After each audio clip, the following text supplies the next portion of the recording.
Tardes de nuevo. Vamos a continuar con María Rosón, que va a hablar de la memoria subterránea de las cosas, mujeres, transmisión y dictadura franquista.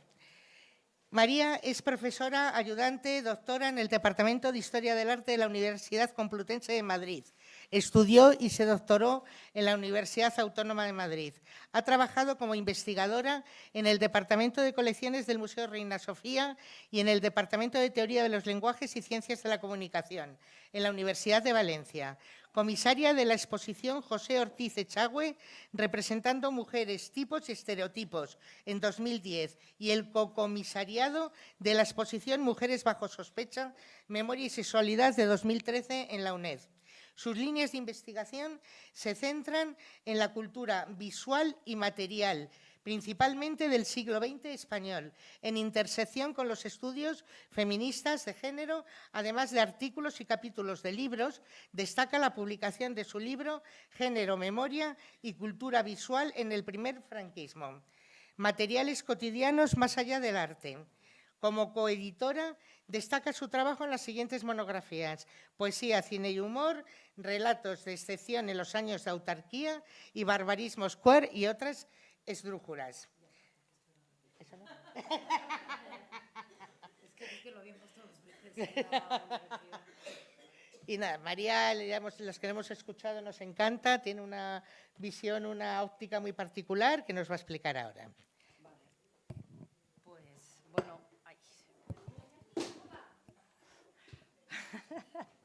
este momento. Bueno, muchísimas gracias. La verdad es que estoy súper agradecida de esta invitación y súper emocionada también de hablar aquí entre Marc Ambroyé y Ana Miñarro. No sé, me hago un poco pequeñita y me pongo, pues eso, un poco nerviosa, y agradezco muchísimo al grupo de mujeres de la Comuna de Presos, pues la organización de estas jornadas y la invitación, ¿no?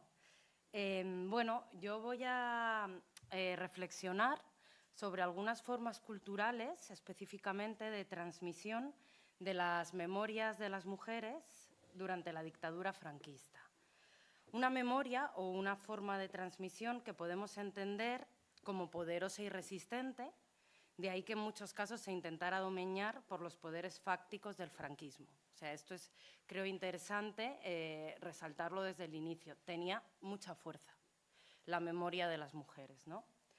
Entonces, en este contexto, ¿no?, que vimos en la jornada pasada, que hemos visto también con Marc Ambroyé, las mujeres estaban obligadas a contarse entre susurros y tuvieron, digamos, que encarnar técnicas de resistencia que podríamos calificar como de camuflaje o disimulo. El franquismo se ha podido entender como un gran armario. Volveré a esta metáfora de lugar al final de mi intervención, pero querría señalar que el armario no es un lugar de invisibilidad. El armario es un lugar donde suceden cosas.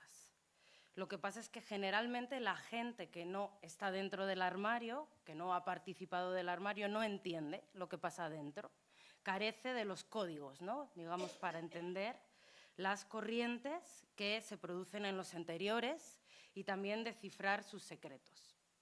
Con lo cual, en esta ponencia me voy a referir a unas formas de transmisión en conexión con lo que se habló la otra jornada de clandestinidad, que están opacadas, que están colapsadas, que son subterráneas, que emergen pero también se escabullen, que entran y salen y que específicamente se oponen a los procesos de transparencia, verosimilitud o objetividad con los que se suele aproximar la disciplina histórica, esencialmente positivista todavía en este país. Bien, titulé la ponencia como La memoria subterránea de las cosas y utilizo el término subterráneo en diálogo al concepto de subtierro que lleva tiempo pivotando la investigación del antropólogo Paco Ferrandiz y sus distintos equipos de investigación en relación a la exhumación de las fosas comunes, ¿no? Herramientas de verdad, justicia y reparación que están transformando de manera radical los modos de gestión de un pasado traumático. Pero lo enterrado no es exactamente lo mismo que lo subterráneo. Lo subterráneo está vivo. Está, se siente, pero muchas veces no se ve. A veces suena, ¿no? Lo subterráneo, podríamos decir, a mí me viene siempre como la idea de que zumba, de que vibra, ¿no? Las aguas subterráneas que pasan por debajo de nosotras, los canales que realizan los gusanos bajo tierra.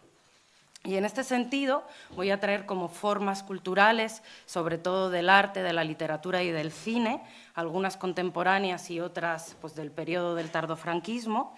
Querría empezar con una cita de Miguel Ángel Martínez del Arco, de su libro del año 21, La memoria del frío, ¿no? Dedicada a sus padres, pero específicamente a su madre, ¿no? Porque creo que hay como una especie de zumbido a la hora en la que él describe cómo se afecta o cómo es su percepción cuando encuentra las 5.463 cartas que intercambiaron sus padres, pues muchísimos años represaliados por el franquismo.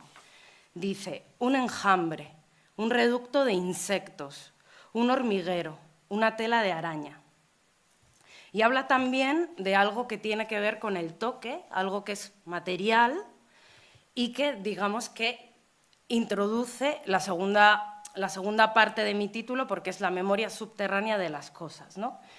Las cartas, claro, material, ¿no? Dice, guardo la caja, es como una muñeca rusa, las caras de las otras, las tuyas, confinadas, extrañadas. No lo olvido, no se desvanece, no cesa. Y además dice que la fuerza que se impregna sobre él el encontrar esas cartas es una señal, una muesca, que esto me parece interesante, un rasgo, algo que se queda. Entonces, me interesaba, ¿no? Pensar la cuestión de la memoria desde una cuestión material como una colección de rastros, podríamos decir, ¿no? Un rastro son las propias cosas, pero también las huellas que están depositadas en las cosas que utilizan las personas, ¿no? Con lo cual, al hablar de memoria material, creo que es muy interesante porque vamos a priorizar, en vez de la vista, el sentido del tacto. Las sábanas, la ropa, los libros, las cartas, las postales, las fotos. Pensar en las sustancias depositadas en ella, impregnadas en los dedos de quienes pasaron las páginas, las anotaciones en los márgenes, quizá un poco de carmín, una gota de café, los olores. Todas esas cosas fueron tocadas por quienes las utilizaron y también por el tiempo. Hay huellas, incluso formas, depositadas, retenidas de quienes existieron y existen allí. Entonces, hay esa cuestión importante de la huella, ¿no? De que algo fue tocado por esa persona. Me doy cuenta que no he ido acompasada con mi PowerPoint, entonces avanzo.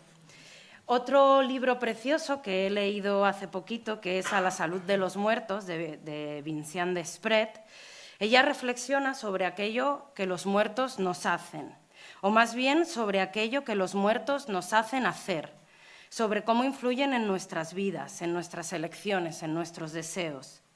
Y frente al imperativo occidental del duelo, que no sería sino una forma de olvido, lo que propone Desprez es aprender a vivir con los muertos, dejarnos acompañar por ellos.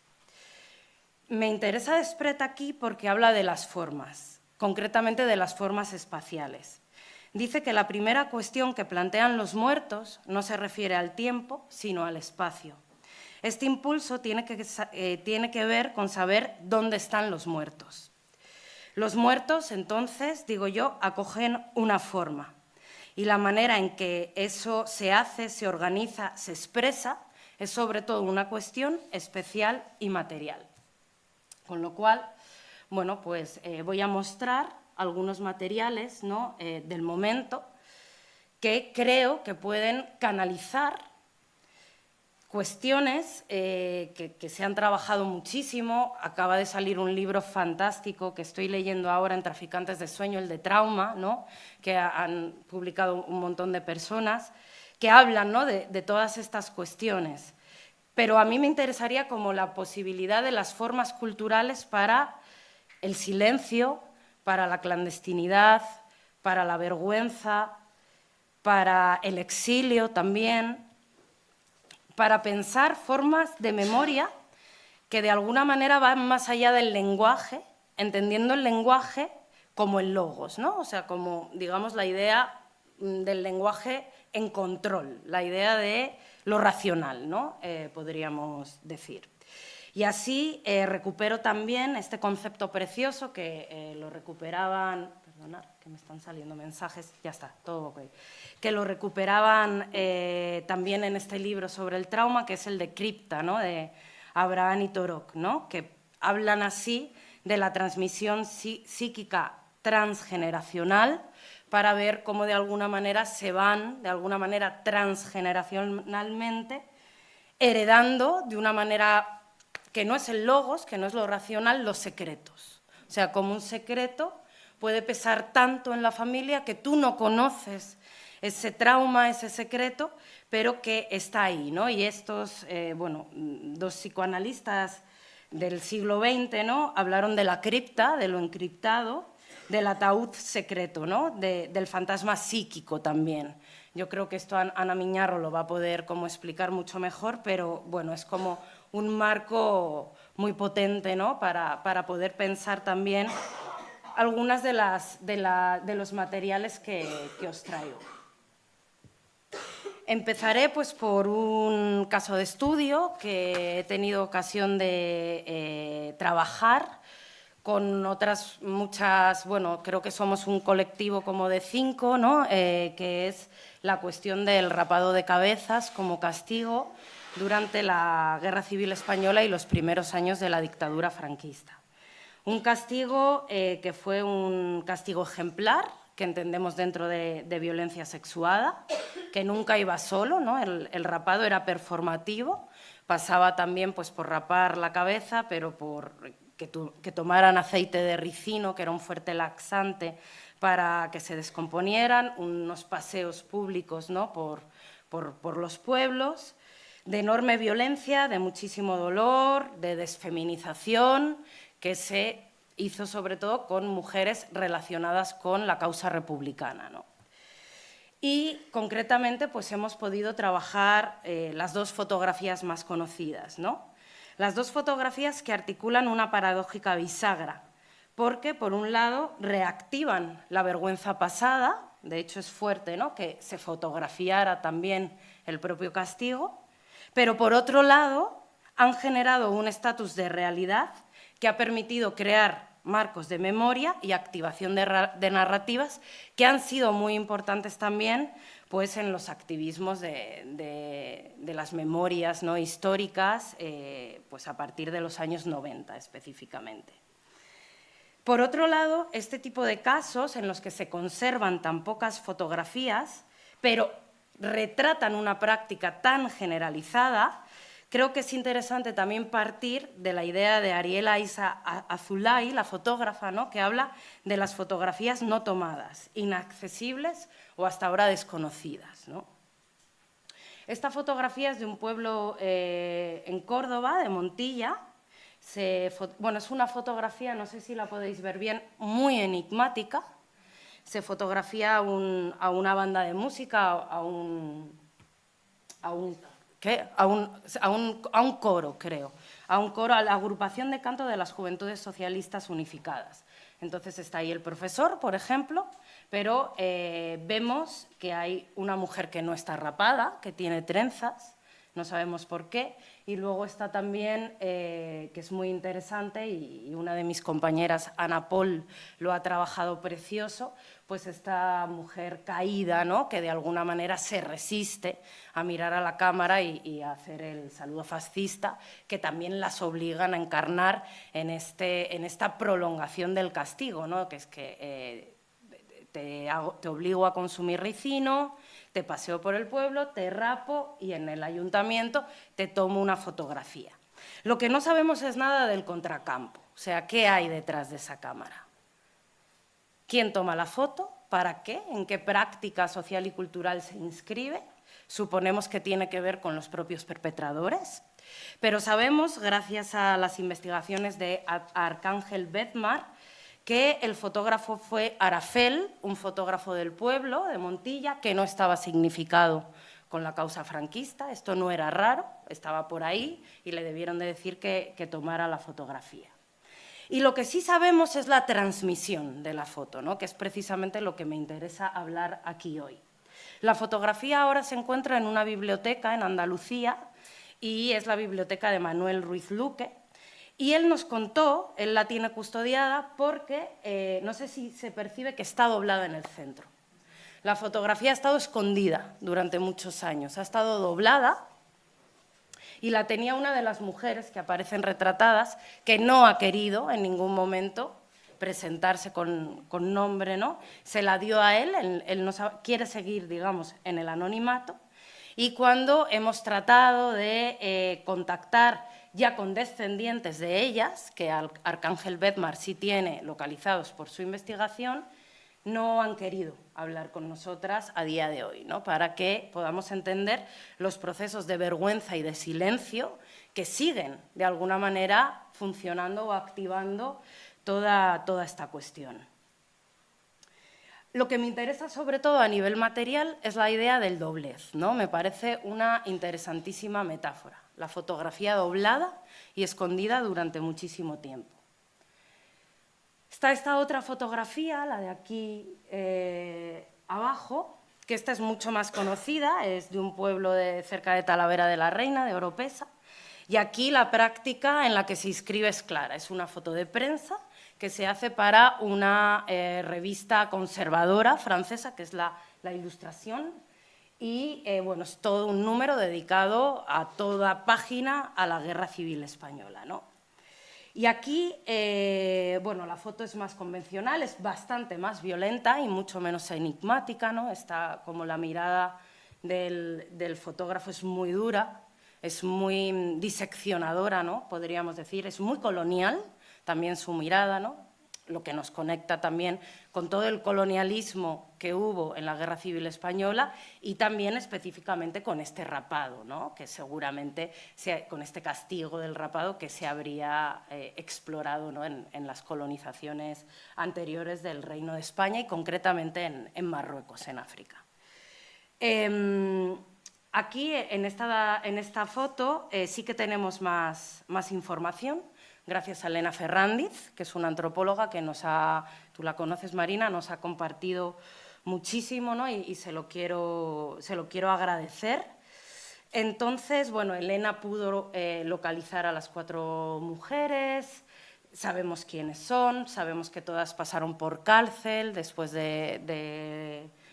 en medio, ¿no?, de la represión.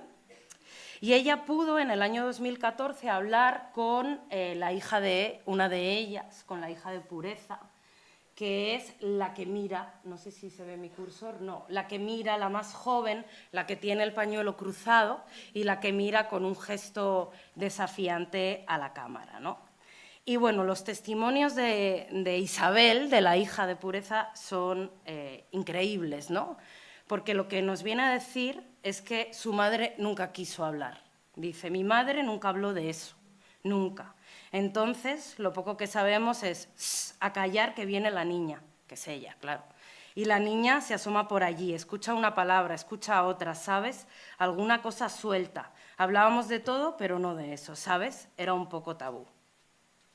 Es interesante constatar cómo esta doble página, esta fotografía de la revista, a través de una fotocopia, o sea, que antes teníamos la foto doblada y ahora tenemos otro lugar material, otra forma, que es la fotocopia, consigue activar el activismo, podríamos decir, de la memoria histórica en toda esta zona, ¿no? Porque da un marco de memoria a través del que poder hablar mucho tiempo después. Pero el relato de Isabel sigue siendo muy fascinante, ¿no? Porque dice, cuando nosotras éramos pequeñas, la catalana, que es una de ellas, decía, venir a mi casa, que os voy a enseñar una foto, porque mi madre, que no quería que habláramos, no quería. Entonces yo no fui, pero mi hermana la mayor y otra, que es un poco más pequeña que yo, sí fueron. Y vieron la foto, la tenía ella, la hoja de periódico, que es la fotografía dichosa esa. Entonces yo no la había visto nunca. Cuando hicieron los fascículos esos de la Guerra Civil Española, donde la ponen, digo yo, los anunciaban en televisión y sacó la foto. Sin que nadie me dijera nada a mí, que era mi madre, supe que era mi madre. Me dio como un ataque. Me puse malísima, mi madre, ¿vale? Mi madre. Yo la llamé a mi madre y le dije, madre, la fotografía esa eres tú, ¿verdad?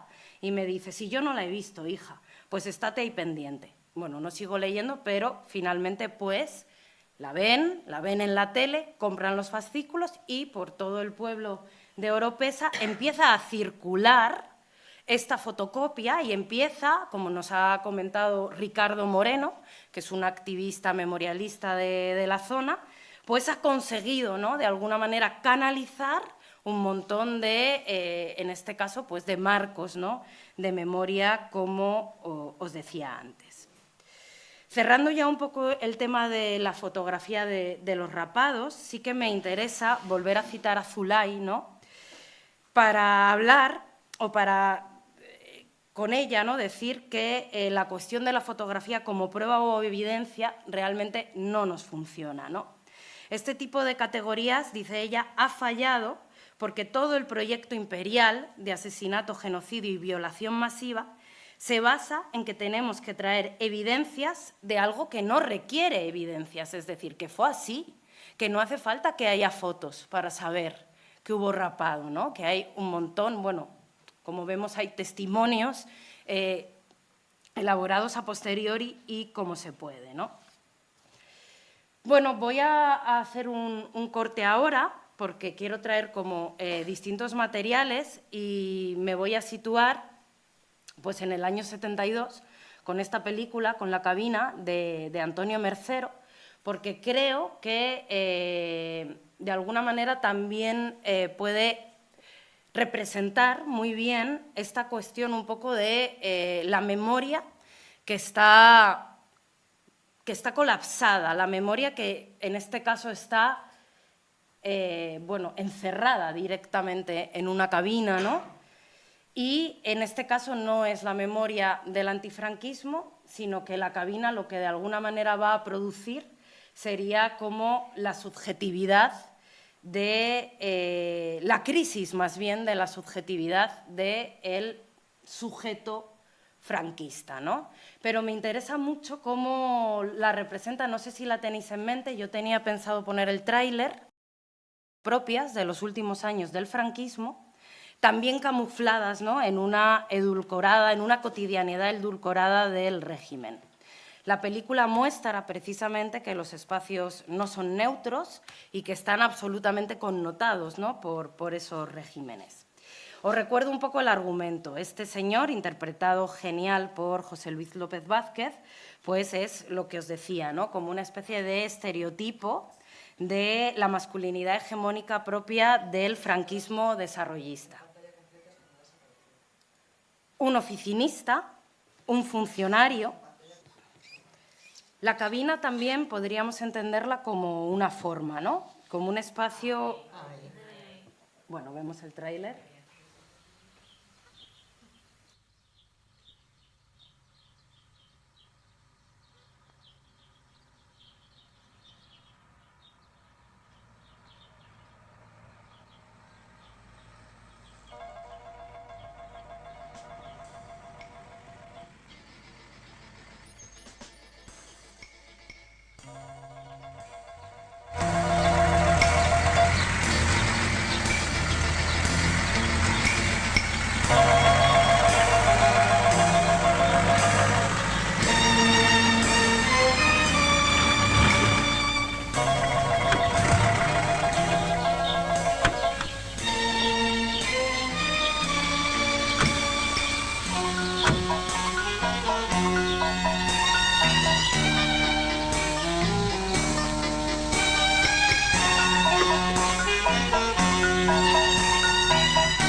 Bueno, pues nada, no vamos a ver el tráiler por falta de tiempo. Pero bueno, supongo que la mayor parte la habéis visto, ¿no? La peli. A ver, voy a volver al...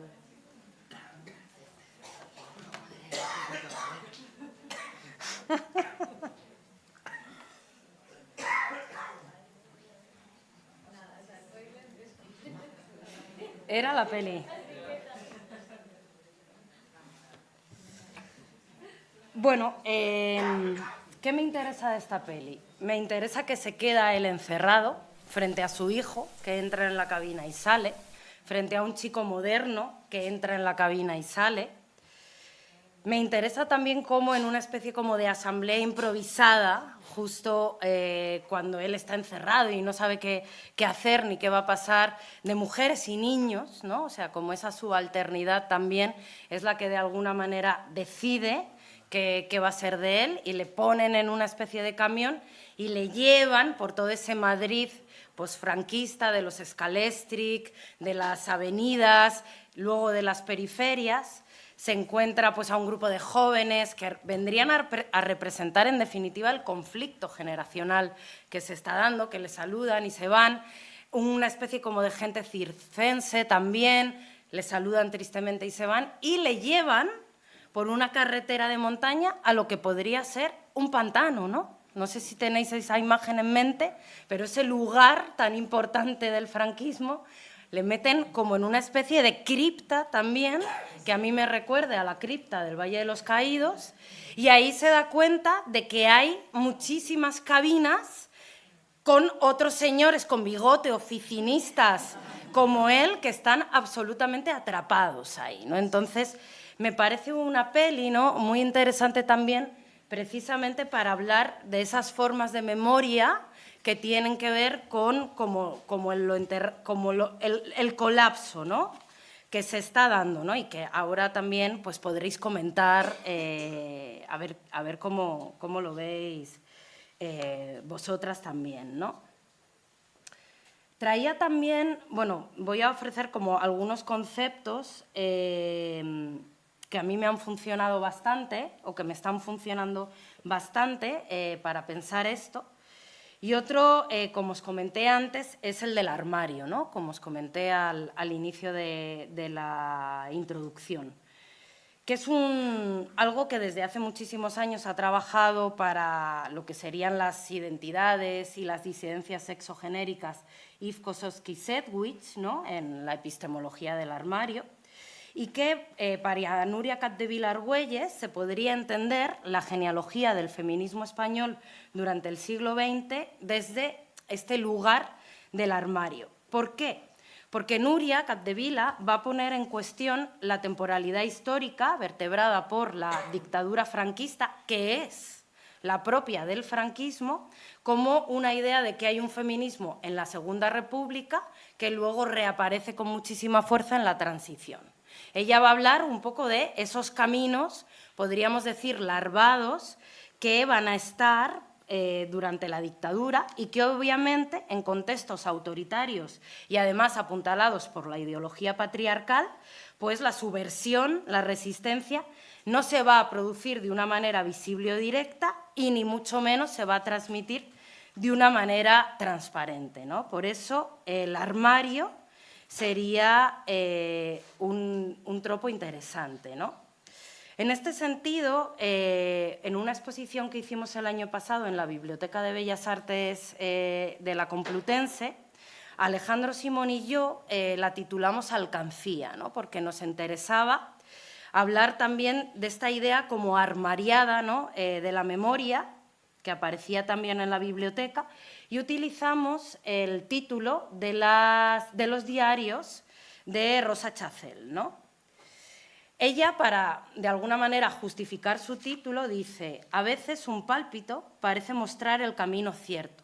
Yo sentí en esta palabra radiante, alcancía, algo así como la integridad de una cancela ante un huerto, y algo de eso hay. Me dicen los que saben que en su origen existe una palabra cans, que significa tesoro escondido. Entonces, bueno, es interesante, ¿no?, poder pensar en el armario desde la alcancía, es decir, desde el tesoro escondido. Patricia Molins, una compañera del Museo Reina Sofía, que fue quien hace años me mostró los diarios de Chazelle, habla de que el secreto fue una constante en la posguerra española. Y en una línea argumental similar a la de Capdevila Argüelles, detecta en los diarios de Rosa Chazelle, que inicia en el año 40 y que escribe primero en Francia y luego en México, una exploración paralela a su literatura pública. Capdevila va a hablar de ciudadanía íntima, ¿no? Y esto sería un poco lo que se teje con las obras y la vida, con el secreto y la evidencia, con lo imaginado y lo vivido. En su novela Acrópolis, que Rosa Chazelle representa el mundo interior de las modernas, donde el safismo va a jugar una baza importante, se habla del secreto, lo clandestino y lo indecible como activadores de una comunicación sutil entre esas chicas que van camino de la vida adulta. Y fijaros qué cita, dice: ¿qué confidencia puede haber en lo que no se dice? En fin, en lo que no se dice y sin embargo se confía, se entrega, mientras se dice otra cosa. Por lo demás, otra cosa que no es nada. Y no decirlo, ni eso ni nada, y saber que se ha dicho y que se ha oído, acogido, concebido, porque ha habido una sonrisa. Hay otro texto que para mí es muy interesante, también de este momento del tardofranquismo, que es mi novela preferidísima de Carmen Martín Gaite, que es El cuarto de atrás. ¿Por qué? Porque hace una llamada a la imaginación entendida como un espacio propio. Ella lo va a canalizar, le va a dar forma en la isla de Bergay, en el que la protagonista, un trasunto de la propia Martín Gaite, proyecta con su amiga cuando era niña un placer y un refugio. Y cito: al día siguiente inauguramos las anotaciones de Bergay, cada una con nuestro diario, con dibujos y planos. Esos cuadernos los teníamos muy escondidos, solo nos los enseñábamos la una y la otra. Y la tierra de Bergay se fue perfilando como una tierra marginal. Existía mucho más que las cosas que veíamos de verdad. Tenía la fuerza y la consistencia de los sueños. Ya no volvía a disgustarme por los juguetes que se me rompían y siempre me negaban algún permiso o me reprendían por algo. Me iba a Bergay. Incluso soportaba sin molestia el olor a vinagre que iba tomando el cuarto de atrás. Todo podía convertirse en otra cosa, dependía de la imaginación. Mi amiga me lo había enseñado. Me había descubierto el placer de la evasión solitaria, esa capacidad de invención que nos hace sentirnos a salvo de la muerte. Bien, me parece interesante, ¿no?, esta idea como de las posibilidades de la cultura de provocar, en este caso, porque hemos visto materiales como muy distintos, un escapismo, ¿no? También pasó con el cine. Ahora no me voy a meter en el cine, pero con el cine fue del todo así. Este escapismo que de alguna manera nos habla de que otro mundo es posible, de que hay otras maneras de vivir, que no son esas maneras de vivir grises, ¿no?, del franquismo, yo sí que creo, ¿no?, que pueden tener un valor político. Pensaba hablaros también de los fantasmas, de las madres fantasmas, en esta peli que me encanta, también del final de la dictadura, justo del año 1975, de Carlos Saura, donde de nuevo es una niña la que mira y una niña la que puede hablar con su madre fantasma. Es la niña un poco la que puede desencriptar toda esa bola de memoria opaca que no sabe cómo gestionar, que tiene que ver, por supuesto, con la muerte de su mamá, pero también tiene que ver con esa salida de la dictadura, ¿no?, que comparte con sus hermanas y que, de alguna manera, ella también es un poco la elegida para ser la guardadora del legado, ¿no?, la que maneja, no voy a poner el tráiler tampoco por los líos, pero también la conoceréis, la que maneja los álbumes, la que maneja el legado de la familia, ¿no? Y quería pues un poco acabar haciendo este guiño, ¿no?, a estos materiales que para mí son especialísimos, porque yo dediqué pues la mayor parte de mi tesis doctoral a fotografía personal y a álbum de mujeres, porque me parece que también pueden ser uno de esos canales, ¿no?, de memoria subterránea. estos materiales que a nadie han interesados porque son femeninos, porque son domésticos, porque para la historia de la fotografía o la historia del arte pues no tienen ningún glamour, ¿no? Pero que condensan, ¿no?, memorias y muchísimas historias. Y me gustaría, si es posible, acabar con el inicio de la pieza de una estudiante, Marina Fren, que ha seguido mis clases de máster y su trabajo de fin de máster pues es una pieza de cine preciosa. Y nada, son 3 minutos y con esto acabo, agradeciéndole muchísimo a Marina que me haya pues, permitido compartirlo con vosotras, porque pues para mí es muy importante también entender estos canales de memoria y ver también un poco cómo de alguna manera pues, la gente está recibiendo todo este trabajo y haciendo cosas bellísimas.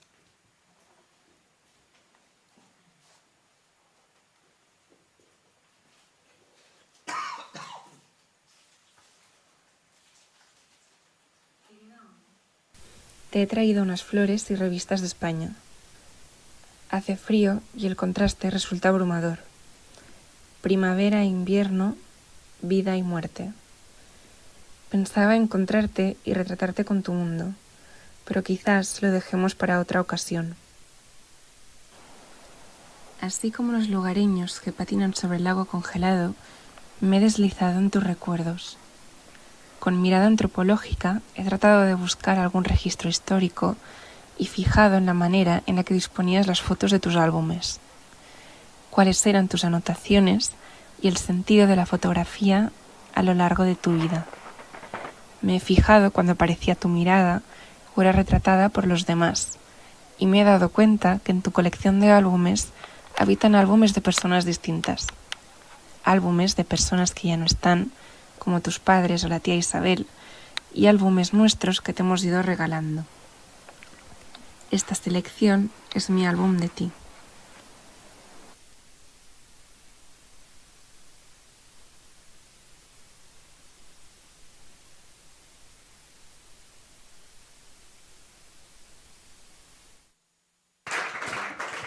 Muchas gracias, María. Muy interesante, esa óptica, lo digo de nuevo. Y tenemos 10 minutos para preguntas. ¿Tenéis alguna pregunta que hacer?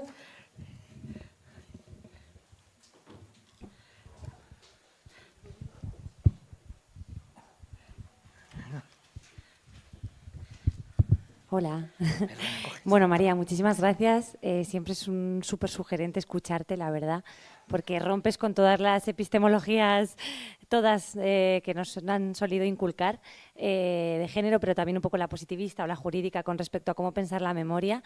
Yo te iba a preguntar, compartir con vosotras que yo realicé una tesis sobre la querella argentina hace unos años y me encontré con un material de campo muy abrumador con el que no supe qué hacer hasta después de publicar la tesis, que tenía que ver con los relatos de muchas querellantes que eran descendientes de familiares, de las víctimas en realidad, habían sido familiares de segunda, tercera o hasta cuarta generación, y tenía como una especie como de entramado de relatos sobre el miedo y el silencio y el mal cuerpo de todas estas muchas veces mujeres, porque hay un número mucho más alto de querellantes mujeres que se llevan por hombres víctimas, en esta cuestión también de las mujeres como guardianas de memoria. Y justamente me ha gustado mucho todo lo que has dicho al principio, porque al final me di cuenta de que yo estaba trabajando el silencio como algo que tapaba la transmisión de memoria, y cuando empecé a darme cuenta y a releer un poco los textos, los relatos y las entrevistas, los cafés, las conversaciones, empecé a darme cuenta de que era un silencio lleno de matices y de tonalidades, de cantos, de desdichos, de susurros, de muchas maneras de decir sin decir, ¿no? Como decías tú antes. Y me encontraba muchas veces con la dificultad de la segunda generación, más que la tercera, para hacerse cargo de eso, ¿no? Porque muchas veces, pues porque no quisiesen vengarse, muchas veces, o sea, esas mujeres que pensaban que los hijos, sobre todo los pueblos, ¿no?, podían querer vengarse de los victimarios o los represores, ¿no? Si conocían la historia o simplemente les podían poner en peligro, no lo contaban, ¿no? Y bueno, hay algo también de cuidarnos y de pensar también en cómo ir en estas memorias subterráneas, cómo podemos ir también como tanto sanando como colectivizando, ¿no? Todas estas genealogías, que siempre es una cosa que yo pues nunca sé muy bien qué hacer con eso, y no sé si a ti te ha pasado, y también desde una mirada feminista, como que te has encontrado, ¿no? Y luego también, por también dar una mirada política y temporal, cuando me di cuenta también de que habían pasado 80 años, o sea, yo tenía relatos de los años 40, pero no eran relatos directos, claro, eran a veces, ¿qué te voy a contar a ti? Mujeres que tenían 60 años que me contaban que les había contado su tía, de su abuela, y muchas veces empecé a darme cuenta de que había momentos en la historia que se activaban esas memorias y que también se cambiaban. Por ejemplo, me di cuenta de que el silencio tenía que ver durante la dictadura, pero que durante el tardofranquismo muchos hijos que empezaron a militar se enteraron de las historias de represión de sus padres y madres, porque les decían, ten cuidado porque a un hijo de militar no le hacen nada, pero a un hijo de rojo le parten las piernas. Y ahí empezaban a saber de la historia de la familia, ¿no? Entonces, bueno, como también estos momentos de politización súper importantes, súper poderosos, que fue la transición, que fueron también los 2000, que pudo hacer el 15M para contar la transición desde el 15M, y esta cuestión que hablábamos antes, ¿no? De las jornadas de Granada del 78 y de las manis del 2018, ¿no? Y de cómo también, bueno, esa relación entre lo íntimo y lo público en estos escenarios, ¿no? Que para mí son como ultra claves para poder estar aquí como colectivizar esa memoria que es muy poderosa, ¿no? Entonces, bueno, no sé, para mí es como muy delicado y muy potente lo que haces, justamente por lo que acabo de decir. Entonces, bueno, pues nada, darte las gracias.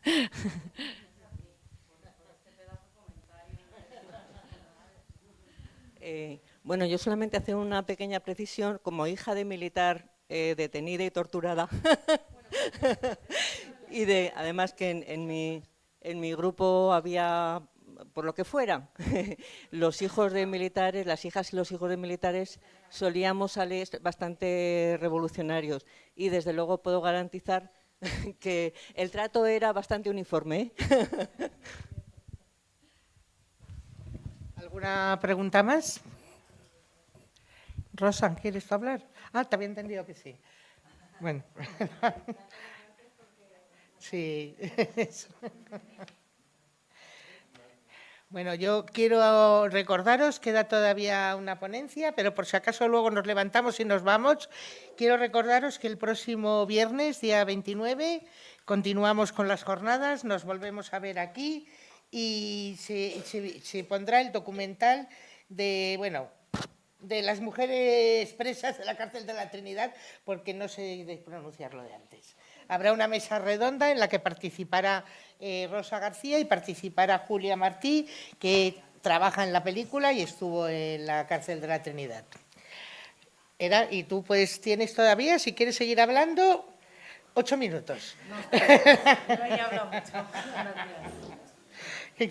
que nos gusta oírte. Yo, o sea, en relación a lo que ha comentado Marina, pues es que es como súper interesante, ¿no? Que la historia pudiera precisamente trabajar para detectar esos nodos de memoria, ¿no? Y no precisamente para ir deslegitimando la memoria de las personas, ¿no? Que es lo que parece un poco que... Es que estoy un poco enfadada con los historiadores últimamente. ¿Qué? No te extraña nada, ¿no? Es que de verdad... y luego, súper importante también, esa especie como de la responsabilidad del hacerse cargo, ¿no? Que no todas podemos. O sea, yo creo que ahí también a veces hay que aflojar, como a veces de decir, bueno, yo no puedo con esta historia, o sea, yo no puedo hacerme cargo de esto. Pero otra gente sí puede, o sea, que sí que hay... yo lo veo, ¿no? En mis entornos, en mi familia, o sea, como que hay personas que tienen esa habilidad de poder acoger las memorias y canalizarlas, recolectarlas y lanzarlas, ¿no?, a las siguientes generaciones, que es un poco lo que hacía Marina Fren en esta pieza, ¿no?, preciosísima. Tengo ahora la posibilidad de poder conectar con mi abuela, ¿no? Y bueno, la historia de la abuela es súper interesante, así que mi álbum de ti, a ver si lo podéis encontrar. Muchas gracias. Muchísimas gracias a ti.